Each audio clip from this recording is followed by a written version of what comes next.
لە سلێمانی و ڕانیە و قەڵادزێ و هەڵەبجە و گەرمیان و ئەو ناوچانەی خۆپیشاندانی تێدا کراوە نزیک بە 400 کەس لە خۆپیشاندەران لەلایەن هێزانمنیەکانەوە دەستگیر کراون و تا ئێستا ژمارەیەکی زۆریان ئازاد نەکراون. کۆمەڵی ئیسلامیش داوای کۆتایی هاتنی دەستگیرکردن و دەست بەجێ ئازادکردنی چالاکوانان و ڕۆژنامەنووسان دەکات. لە دوای سەرهەڵدانی خۆپیشاندان دژی نەبوونی خزمەتگوزاری و شکستی حکومڕانی هێزانمنیەکان بە زەبری هێز کۆتاییان بە خۆپیشاندانەکان هێناوە و دەستیان بە ڕاوەدونان و دەستگیرکردنی چالاکان و ڕۆژنامەنووسان کردووە. کۆمەڵی ئیسلامیش لە زاری وتەبێژەکەیەوە ئیدانەی دەستگیرکردن و ڕاوەدونانی چالاکان و ڕۆژنامەنووسان دەکات و داواش دەکات هەرچی زووە کۆتایی بە دەستگیرکردنیان بهێنرێت و باوەڕیشی وایە ئەو جۆرە لە مامەڵەی هێزانمنیەکان خزمەت بە دۆخی هەرێم ناکات. و لێرەشەوە داواکەین کە هەموو چالاکوانانی کۆمەڵگەی مەدەنی و ڕێکخراوەکان و ڕۆشنبیران و هەموو ئەوانەی کە بەبێ ئەوە ینی ئینتیمایسی ینی خوێندنەوەی ئینتیمای سیاسیان ئەوانەی کە بە شێوەیەکی مەدەنیانە تابیریان لە بیر و ڕای خۆیانیان کردووەوە وەک بە ڕۆژی ڕووناک بەبێەوەی دەموچاوی خۆیانیان داپۆشی بێ لەسەر جادە بوون و داوای مافەکانی خۆیانیان کردووە ئەمانە بەڕاستی هەڵکوتانە سەریان و ترساندنیان و ڕاوەدونانیان وەگرتنیان کارێکی ناڕەوایە و مەیدانەیەکەین و داواکاریشین هێزەکانی ئاسایش و هێز و پەیوەندیدارەکان لە هەرێمی کوردستان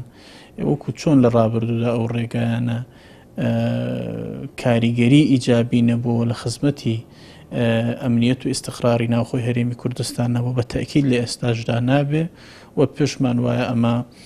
ڕێکارێکی تەندروست نییە و خزمەتیش بە واقعی هەرێمی کوردستان ناکات.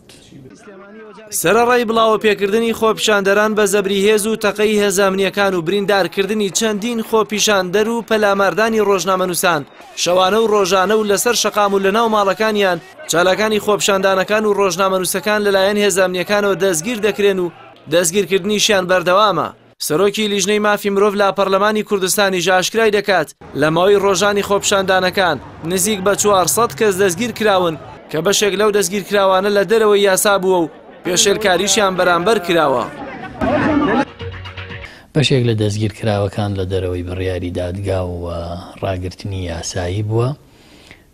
بەڵام بەشێکی زۆریان ئازاد کراون و لایەزالی ئێمە لەگەڵ دەستگای ئاسایش کۆبووینەتەوە و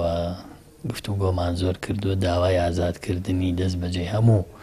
گیراوەکانمان کردووە، وعدیان داوە کە بەشی زۆریان ئازاد کردووە، ئەوەشی ماوە هەمویان ئازاد بکەن و هیچ لە زیندانەکان نەمێنێتەوە. خەڵک ڕاستە تووڕەیە، نیگەرانە و داوای مافی ڕەوای خۆیەکە، بەڵام دەبێ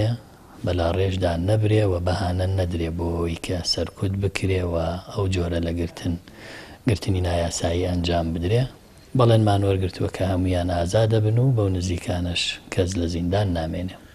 لە دوای 26 ساڵ لە حکومڕانی دوو حزبی دەسەڵات هاوڵاتیان لە پێناو بەدەستێنانی مافەسەرەتایەکانیان ڕژانە سەر شەقامەکان و لە بری گوێگرتن بۆ خواست و داواکاریەکانیان و جێبەجێکردنیان دەسەڵات شار و شارۆچەکانی کردووەتە سەربازگە و ڕاوەدونانی چالاکان و ڕۆژنامەنووسانیش دەستی پێکردووە کە بە بڕوای بەشێک لە چالاکانی مەدەنیش تووڕەیی هاوڵاتیان لە دەسەڵاتێک لە دوای 26 ساڵ لە حکومڕانی بەرمیلێک نەوت و 5 سەعات کارەبای پێدابی نەکرێت بە زەبری هێز دانامرکێتەوە. جەلال محەممەد، کەناڵی ئاسمانی پەیام، سلێمانی.